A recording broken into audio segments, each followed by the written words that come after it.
તો આપણા મિત્રો ઘણા મિત્રોનો એવો હતો કહેવાનું કે ખરેલા કેવી રીતે બ્રીડિંગમાં આવી શકે.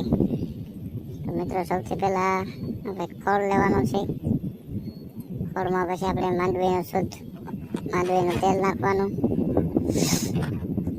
શુદ્ધ જે માંડવીનું આવે એ તેલ નાખવાનું. એમાં તેલ નાખી તગારામાં ખોળ નાખી પછી ફેરવી નાખવાનું.